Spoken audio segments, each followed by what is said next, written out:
Hi, I'm Owen, the host of the Australian Finance Podcast. This podcast is proudly sponsored by BetaShares, one of the leading providers of ETFs here in Australia. Serving thousands of financial advisors and over 1 million investors, BetaShares manages tens of billions of dollars on behalf of investors right across the country. I'm proud to partner with BetaShares on the Australian Finance Podcast, Australia's premier financial podcast, because there is great alignment in the long-term philosophy shared by both businesses. I hope you enjoyed this episode of the Australian Finance Podcast. Navarre, welcome back to the show. Thank you for having me. Well, we had to because your last episode was an absolute cracker. It flew off the shelves. Yeah, no, it did. It did pretty well. And I'm glad to see people thinking about tax and taking it seriously because, as I mentioned in that episode, you go through all the effort of picking stocks to invest in or ETFs to invest in or whatever it is. It's stupid to then throw away a bunch of money in tax that you don't have to because you just kind of didn't think about it. Yeah. So we'll put a link in the show notes to that. It's a really awesome episode because it teaches you how some of the stuff that we're going to talk about is done. In particular, today we're talking about the basics of tax. And if you're an investor in shares, ETFs, crypto, or pretty much anything, you will benefit from this episode. It'll help you understand what to expect in June and July, but also how you can quickly act and optimize your situation if it's appropriate to do so. We should say that nothing that we say here should be considered as individualized tax advice. You should speak to your accountant who's a tax agent if you are unsure or just in general before you act. We advise that for everyone. But we are going to talk about how to think about tax. We're going to do a primer on capital gains tax, whether you're in shares, ETFs, crypto, whatever that stuff that you're invested in is. I'm going to give you an overview of income tax and how it works so you can optimize every year going forward. Navarre's going to talk to the investment side of things. So, and by the end of it, you'll understand how you can keep track of all this stuff so it makes your life easy. Firstly, maybe you can start with an overview of capital gains tax. So the absolute basic level, Navarre, what does that mean? So capital gains tax is when you make a profit on an investment, the government wants a piece of the pie. So this happens a lot with shares and crypto and property and all sorts of things. With shares, every time you sell a share is a CGT event. So sometimes that might be a loss and you don't have to pay tax on that. But sometimes, hopefully, it's a gain because it means that you've done well and then you do pay tax on that. Mm-hmm. So this also applies with crypto as well. Every time you sell crypto, CGT event, and you've got to pay tax on that. So it's just the ATO getting their piece of the profit that you make. Mm. There are two big rules for this that people will be familiar with. Number one is that for your home, if you have your own home, it's capital gains tax free. We shortened capital gains tax to CGT. So your home is CGT free and there are rules around that. You can view the ATO literature.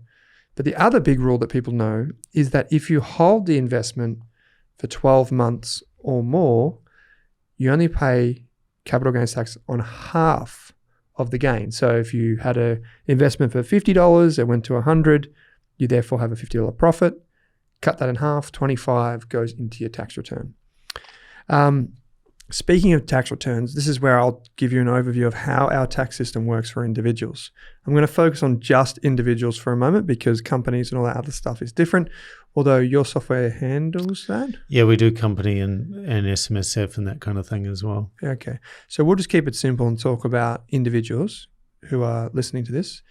The way it will work with your tax this year is you have something at the very top of the page. Imagine there's a blank sheet of paper in front of you. It's called assessable income.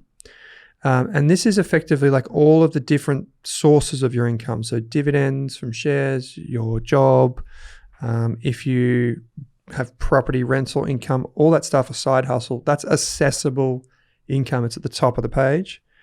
What most people commonly know is the next step, which is deductions, so tax deductions. There are lots of rules around this, and we've got the ATO coming on the show soon to explain what this means. But deductions are things like if you have to spend money in order to earn more money. As at the very simple level. So there's some like for tradies, some of your tools and those types of things would be a deduction, right? For investors, there are some deductions, but they're not always as generous as some people know. So what happens is you get that assessable income, which has got all the stuff in it. We minus the allowable deductions, which then results, I'm being very loose here in my definitions, Navarre. Yeah. Results in taxable income. So taxable income is the amount of money that's left over that then you will pay your tax on. So say $100,000 at the top minus $5,000 of deductions is $95,000 left over. That is what you then apply your tax rate to. People get really confused about this next thing I'm about to mention, which is called your marginal tax rate. And they'll jump on the ATO website, they'll be like, what's my tax rate? And they'll go, oh, it's, say, hypothetically, 35%. Mm-hmm. But I pay tax at 35% of $95,000. No, that's not the way it works. There are different bands. So for the first, say, $18,000, it's X or 0 in many instances. Then you go into the next one and you pay a percentage on that amount. And on the next band, a percentage on that amount. And the idea is that the higher your income and the more dollars you earn over that particular threshold, the higher the percentage.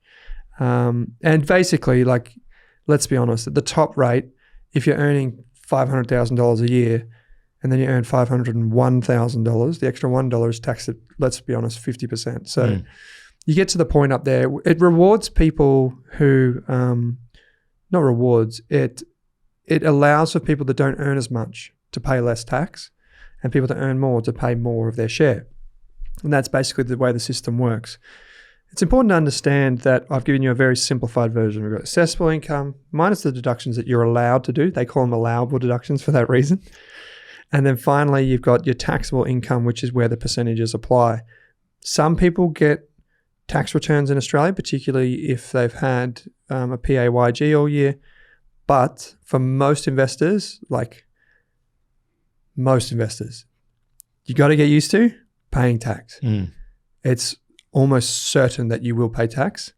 In case I haven't covered it already, the tax year ends at June 30th, hence why we're recording this episode now. Is there anything that you would course correct there?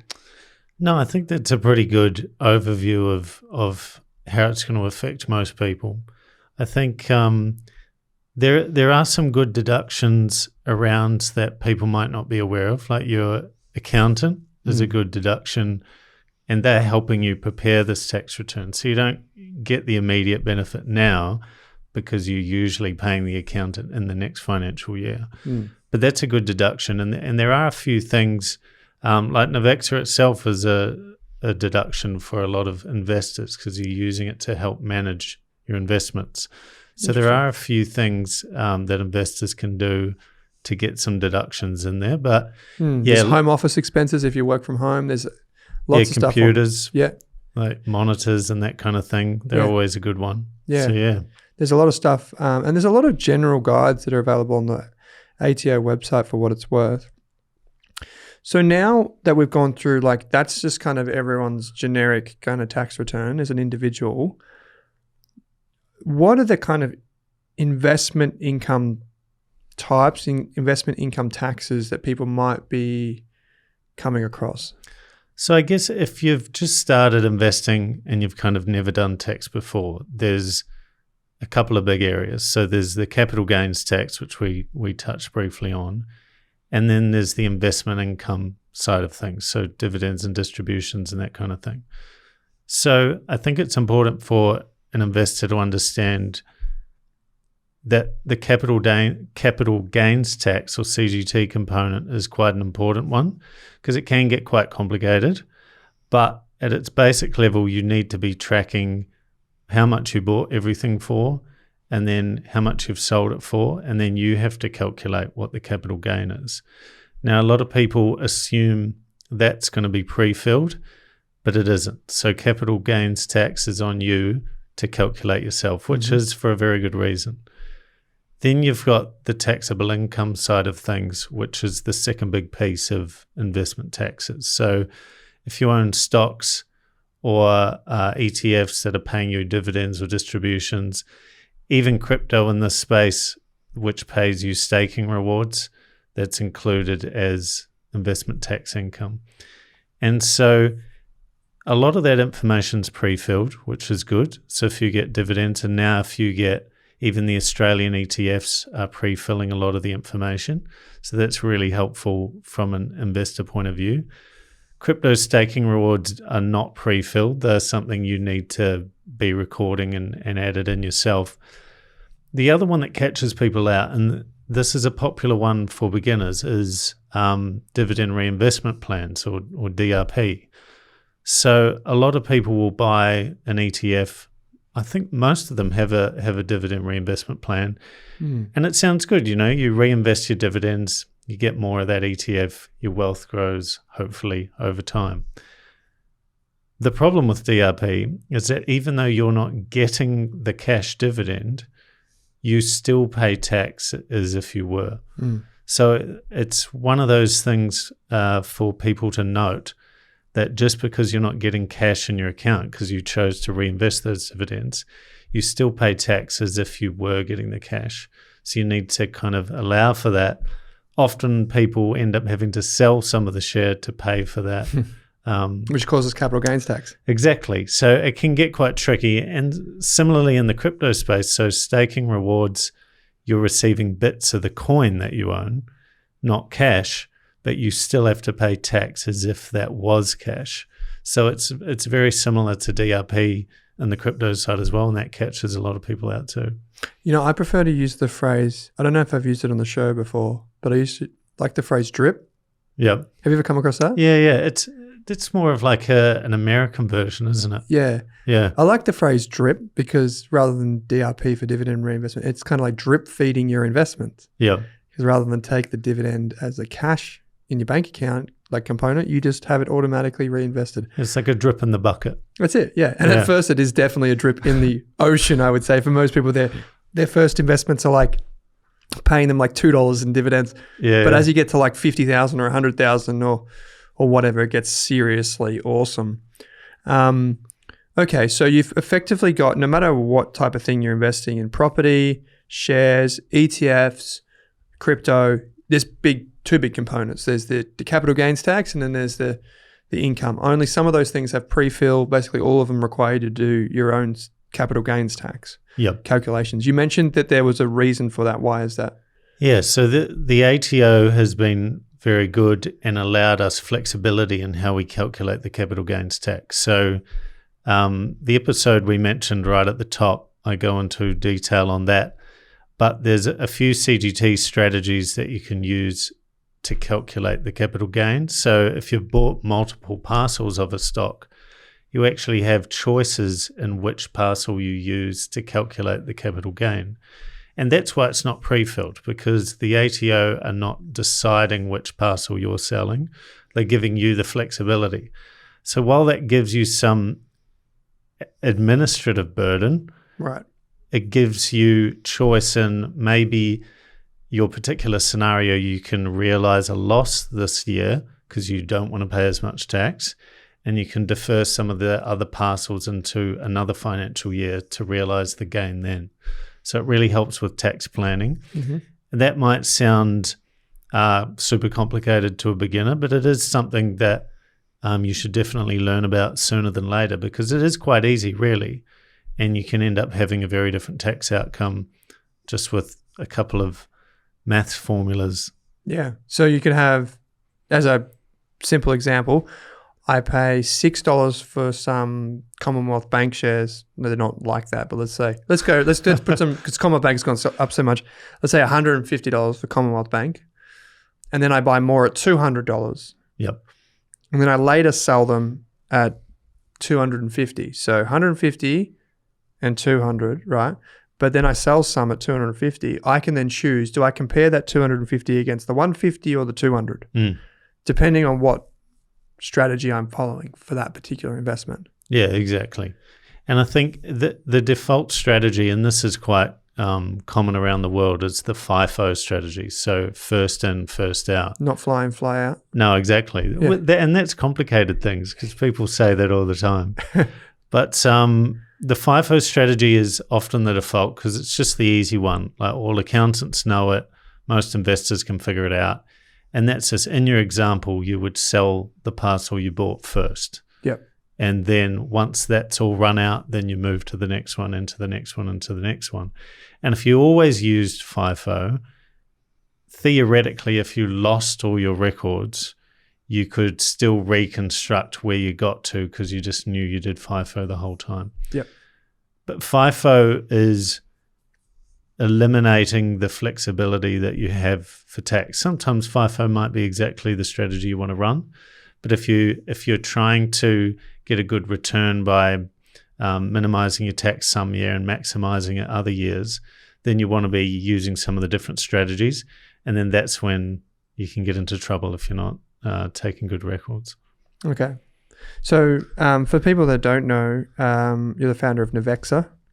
So you create software to help people track this. Exactly. Yeah. Okay. So I'd like to maybe just in simple terms, let's go back a step. And can you please just explain what is a dividend? A dividend is when a company pays out usually some of their profits to the shareholders. Mm-hmm. So if you own a bit of, say, BHP, for example, when they have their big profits and you own a piece of that, then they give you your slice of the pie of what they're paying out to people. And it's really good from an investment point of view because, yes, the capital gain is important. You buy it for $1 and it goes up, hopefully, and you make money that way. But you can also make a lot of money from a stock or an ETF from the dividends that it pays out as well. Mm. One extra thing that I'll throw in here is something called franking credits. We've talked a lot about these on the show in the past. Rather than get too complicated, in your example, Navarre, this would be like if BHP makes a profit, BHP pays tax here in Australia, and that tax is collected by the ATO. But as the owner of BHP, then you might be inclined to be like, well, didn't my company just pay tax for me? And now I'm getting a dividend. I shouldn't be taxed on the tax I shouldn't be taxed on the profit because it's already paid tax.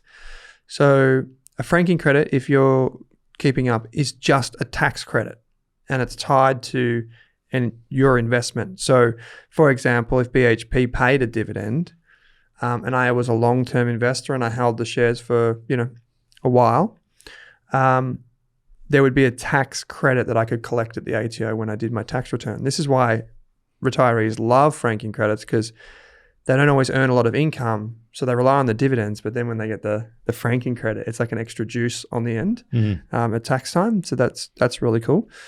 The question I always get is, if I invest in an ETF, do I still get franking credits?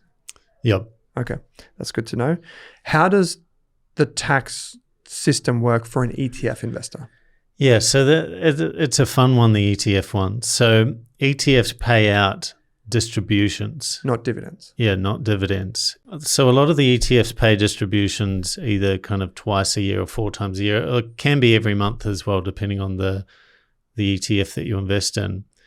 When the cash lands in your bank account, you don't know what the tax implication is yet, because at the end of financial year, the ETF provider figures out how much of the dividend you earned was franking credits, how much was unfranked, how much was from a foreign company. So if you own an ETF that invests globally, some of that ETF is ASX stocks, some of it might be US stocks. So then there's foreign taxes associated with that as well. Really complicated on the inside.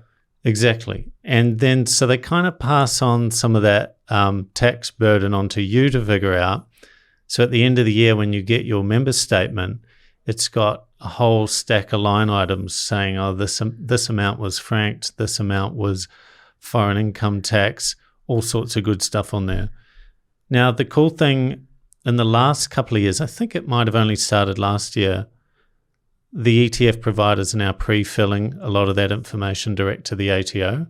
So that's super handy for investors because it means you don't have to to kind of do all that yourself. But there are 2 line items on those statements that I want to flag, and that is the cost base increase and cost base decrease fields. Now, the values for those 2 fields actually impact the cost base of the ETF that you own. So to put that in kind of basic terms, if you buy $1,000 worth of an ETF, that $1,000 is your cost base. So then you receive distributions throughout the year, and they provide you that statement with the cost base increase or decrease. You're supposed to now factor that into that $1,000. So if it was an increase for $5, your cost base is now $1,005. Why that's important is when you go to sell that ETF, so say we sell it down the track for $2,000, if we hadn't factored any of that in, we would have gone, well, we bought it for $1,000, we sold it for $2,000, so it's an $1,000 gain. But in actual fact, those line items will have adjusted it. So if it went up to $1,005 and we sell it for $2,000, it's only a $995 gain. Now, that sounds like, oh, whoop-de-doo, $5. But if you've been holding this ETF for 10 years or 20 years, which is getting super common, and then you go to sell it, you've got 20 years worth of cost-based adjustments that are going to be impacting that original amount. So if you just kept the records, you could potentially save a shed load. Yeah, and it can be quite significant. The other problem is sometimes the cost base might have moved that meant if you haven't been factoring that in, you've been underpaying tax the whole time, which can get you in trouble. People think that if you're overpaying tax, then, oh, no one will have a problem with that. But you're still incorrectly filing your tax return. So even though you're overpaying, and I can't speak for the ATO, I don't think they'd have a problem with that, but they could technically still ping you for incorrectly doing your tax. So that particular part is not optional. Even if you've just started in ETFs or you've been doing it for 20 years, you have to be doing that part. It's a little bit complicated, but again, it's not optional. It's a legal requirement. It's a really interesting thing. I don't think, like, we've got a lot of investors in our community that would have no idea. Like, until I saw you post about it in our community, yep, I wasn't 100% across that. I was like, what? Yeah. And this is the reaction I've had from everyone who's found out. There was a couple people, I can't remember which Facebook group it was last year, but they figured it out. And this huge discussion ensued of like, how is no one talking about this thing? Like, this is a huge impact on the popularity now of people investing in ETFs is huge. So most investors now have some exposure to an ETF. And if you own one, this applies to you. And if you've never heard about this and you haven't been doing it, especially if you've sold some, you've probably done your tax return incorrectly. Wow. Yeah, wow. Okay. So one final thing so you mentioned you get your member statement, it's got a lot of the info on there. The pre-fill that the ATO gets includes a bunch of that stuff. It doesn't include those adjustments, which you just mentioned. Yep. And it doesn't include any capital gains tax. Yeah, that's right. So we'll come back to how to keep track of all this stuff in a minute. But one thing that I'm not familiar with, because I lost my bloody secret phrase years ago, is like my crypto stuff. Yep. I can't even access it even if I wanted to. Yep. Like, can you just describe how tax on crypto works? Yeah, so it's very similar, but with a couple of important differences. So the capital gains tax side of things, if you own, say, Bitcoin and you sell it for a fiat currency like Australian dollars, that's a CGT event. So it's the same as if you owned a stock and you sold it into Australian dollars, CGT event. So if I went from my wallet to my bank account, yep, boom, CGT. Exactly. The one that catches people out the most is when you swap a coin for a coin. So if you trade Bitcoin for Ethereum, CGT event in there. And most people have no idea that's a CGT event. But what you have to do is if we were trading Bitcoin for Ethereum on a particular date, you'd have to figure out what that amount of Bitcoin was worth at the time you traded it so that you can calculate a capital gain. So it gets a little bit complicated. Because you have to calculate. The ATO is not going to accept the value in Bitcoin. They want it in Australian dollars. That's right, and because they're taxing it as cash, so it's kind of like you have to think about it as if it's not Bitcoin for Ethereum. You're essentially selling Bitcoin for Australian dollars and then buying the Ethereum with that amount. So that's how the CGT event works there. And then the other one, which we touched on earlier, was the crypto staking rewards. So not to get too deep into the weeds, but a lot of coins have switched to a proof of stake mechanism for transacting. So it means now if you stake some Ethereum, for example, you can earn a little bit of Ethereum every day for having it staked. Now, the fun thing with earning it every day means that every month you've got 30 records that you've needed to keep track of, or every year you've got 365 records to have kept track of. So when you go to do your tax return, not only are those 365 records go on your income, they're not even in Australian dollars right now. They're in the Ethereum that you staked. So you have to convert what all those tiny pieces of Ethereum were into Australian dollars on the day that you received them. And then that total tax on to your taxable income. So it's really easy to stake a coin, and it's quite cool when you do it and you get more coin every day. But yeah, the tax burden's pretty huge on that. Wow. Okay. Because I'm not really in that world, so to speak. So that's pretty intense.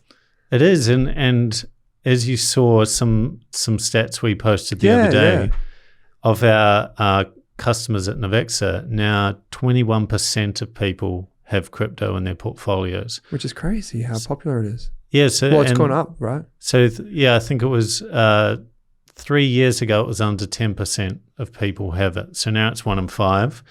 We're kind of internally predicting when it's going to be 1 in 2. It might even be in the next couple of years. Half of investors have some crypto as well. Wow.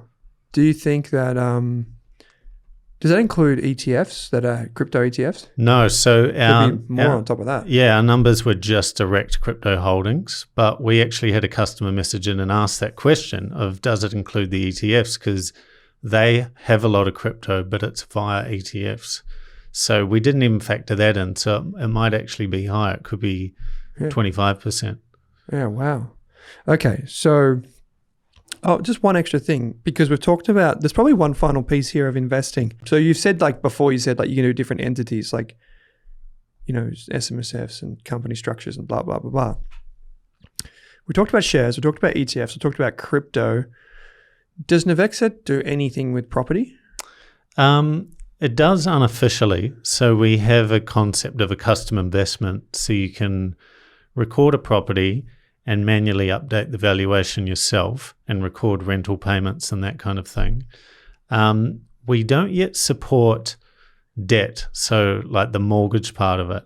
And that's something we're increasingly getting asked if we could do it, because not only is you often have a mortgage on a property, but people often have margin loans on shares as well. Yeah.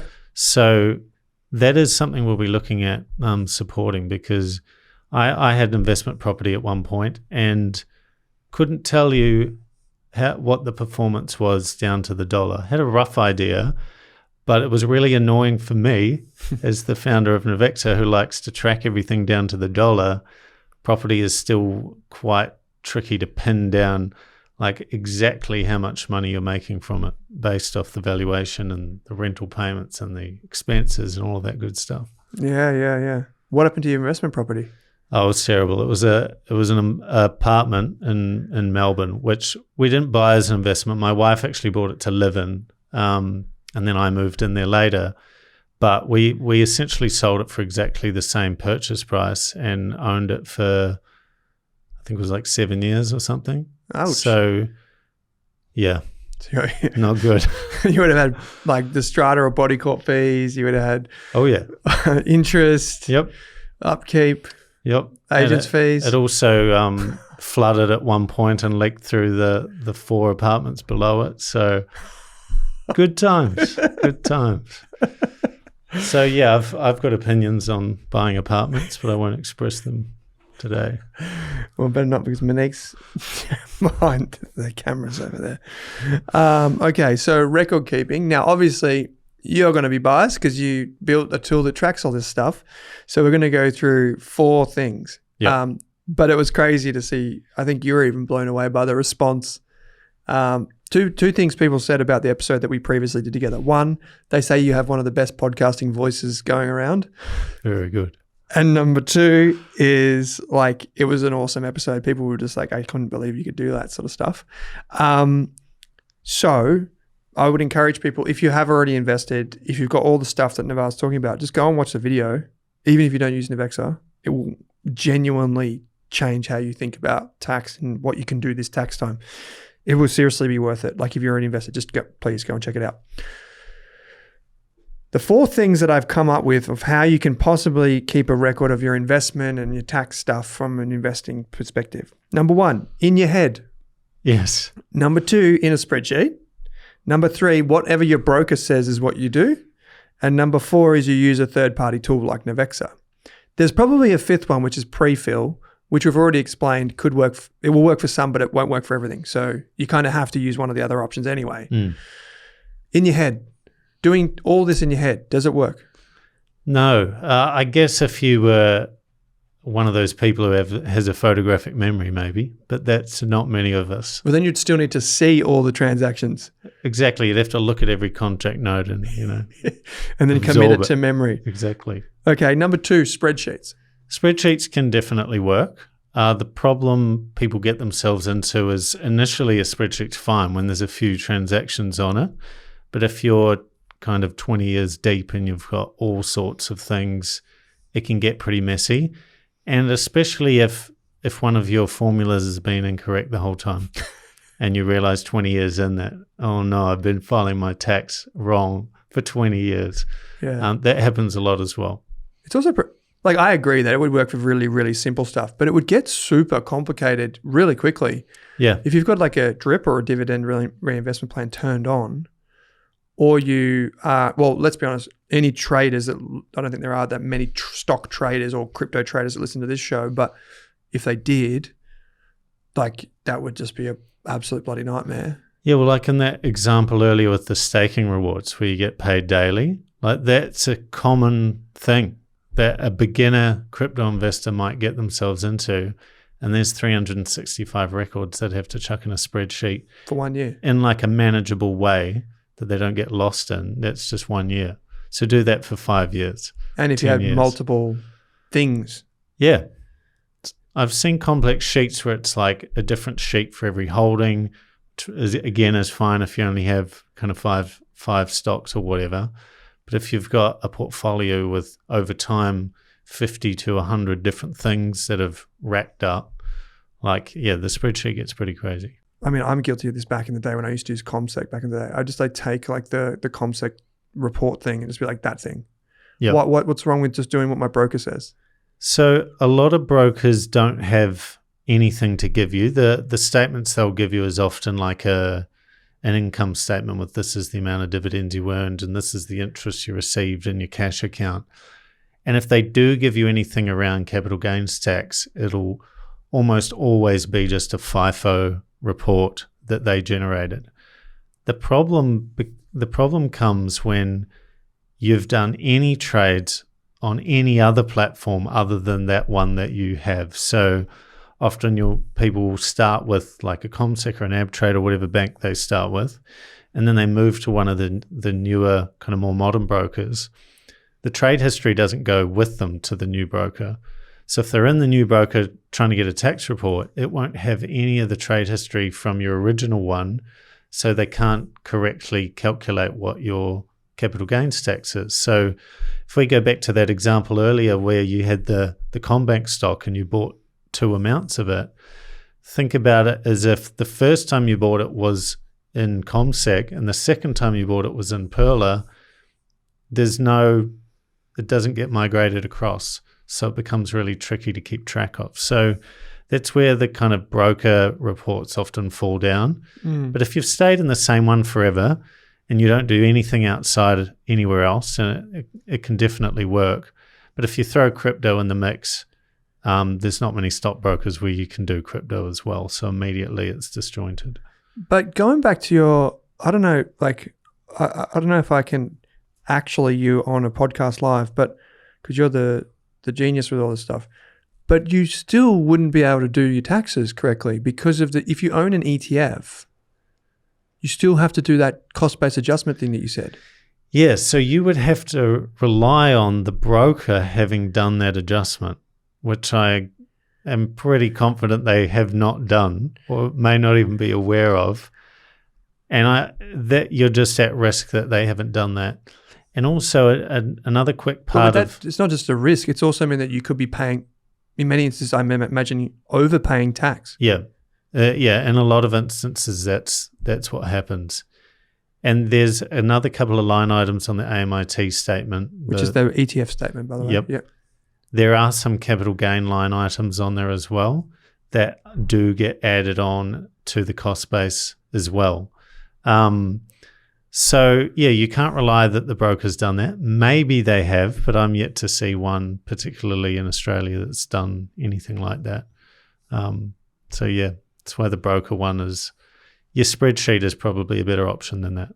Okay, so the last option is using a third-party tool like Navexa. There are others, we should say, like ShareSite's a big one. Yep. Why would someone use a third-party tool then? Like they could probably pick it up from what you've just said, but like why would you use a third-party tax and performance reporting tool? So the big one is that it's kind of broker agnostic. So if you could have 5 different brokerages on the go at once or have moved around, and as long as you're keeping the trade history up to date in Navexa, for example, then you can move wherever you want. You've still got the records there to calculate your taxes accurately. The other big part of it is if you aren't good at maths or good at doing formulas, you don't have to trust yourself, can I execute a FIFO strategy correctly? You can just go into Navexa, run the report, say I want to use FIFO, and it does it automatically. Those are kind of the big reasons. And the records itself is important. So if you get audited in 5 years' time, maybe because you haven't been doing your ETF tax correctly for the last 20 years, they'll come to you and say, prove that your cost base was this when you sold that share. Now, if you've got your spreadsheet or some other option, you can dig that up and present it, then that's fine. But with a third-party tool like Navexa, you can just go in, find that financial year, run the report, and be like, here it is. And it has all the line items and everything there ready to go. So it's a big it's an insurance really against a future audit, because it means you can prove it at any time. But it's also useful for tax planning. So that's kind of getting into the more advanced end. But if you're in a particular financial year and you want to do some tax loss harvesting, or that next year you don't have your job anymore, so you're going to be earning less income, you might think, well, how can I realize a bigger gain then to pay less tax, and all that kind of crazy stuff. If you don't know what your current tax position is, then you can definitely not do any kind of future planning. So using a tool means you can go in and say, where am I at today at any time of the year, and go, okay, cool, I've got a $3,000 capital gain. Maybe I can make some moves to get rid of some losses to cancel that out. So it gives you that kind of, it levels you up so you can start dealing with tax proactively rather than reactively getting to July or August and going, oh, well, it is what it is. I have to pay that now. And that's how most people are doing it. I'm going to Google the average cost of an accountant in Australia. Let me just see what this comes up with. I don't even... Google. Who uses Google anymore? So Victoria, New South Wales, Queensland, South Australia, Perth, it's basically anywhere from $100 to $250 an hour. Good on the accountants. There's one for the accountants. I mean, a good one's worth that. Sure. Easily. Oh, yeah. I think like find one that understands investing. You know what I mean? If you are a good accountant that understands investing, please write into Navarre us, because we definitely need you in our lives. Seriously, write in. The other option, which I forgot to mention before, is probably just handballing everything to your accountant. Yes. And just being like, I don't know what those guys said on the podcast. Figure this stuff out. And they're like, no worries, $250 an hour. Yep. And by the way, I need you to go and find everything. I'm going to sit here and charge you while you go and do that. Yeah. So then the question becomes, okay, so brokers are free. Spreadsheets are free. In my head, it's free, unless like I'm scattered, which is most of the time. And then the last one, which is like a tool like Navexa, how much does that cost me? Yeah, so I guess on average, our most common plan would be $300 a year. Okay. And so the premise there is that it saves you and your accountant a bucket load of time. Yeah, definitely. And that $300 supports multiple entities as well. So it's not just you. You could do you and your partner and a SMSF, for example. So if you take the accountant being $250 an hour and you come with 3 entities, there's quite a few hours of work there. Yeah. And as you've found recently, a lot of accountants just don't want to deal with investment tax stuff because it's complicated and annoying. Depending on the accountant, they might just want to deal with normal PAYG employee with basic stuff, which is fine. But it is really tricky to find one who does all the stuff like FIFO strategies and minimize gain and all of that good stuff. Particularly if you haven't been using an accountant and you show up this year and you say, oh, can you do my tax? They're going to be like, well, prove all the tax returns you've filed the last however many years back to the start of your portfolio. What are your buys and sells? Yeah, because we need to know what you've bought and sold so we know what we can sell today. So, yeah, it becomes a real nightmare. It can be a very expensive nightmare. Okay. So then for people that aren't familiar with these types of software and things like this, like, do I need to, if I'm listening, so I would encourage everyone to still have an accountant, by the way. Accountants are awesome. Absolutely. Like seriously, freaking awesome. The point is that you would use a tool like this, make your accountant's life easier and yours. Is there so there's like buttons that I can press in Navexa? Assuming I've set it all up correctly, I could and it would do like a report that I could then hand to my accountant? Yeah, so there's 2 ways you can do that for sure. You can also share access to the accountant directly. Okay. So they can just log in and run the reports, and then all of your trades and evidence is all there. So you can give them the report, but they might still go, oh, can you show me the original contract notes for these trades? I just want to see for myself. Or you can give them direct access and they can go click in and find that themselves as well. So it makes it really easy. So then, okay. So then like another thing of this, I know I won't labor on, I don't have that many more questions, but if someone was like, I don't want to put numbers and stuff into another thing. Like I've already got like 2 brokers, I've got one for ETFs, one for shares or US shares or whatever I got. Then I've got some like crypto that I do over here on, what's a popular crypto app? Like CoinSpot, right? I don't want to put all that stuff in here. Do you automate that?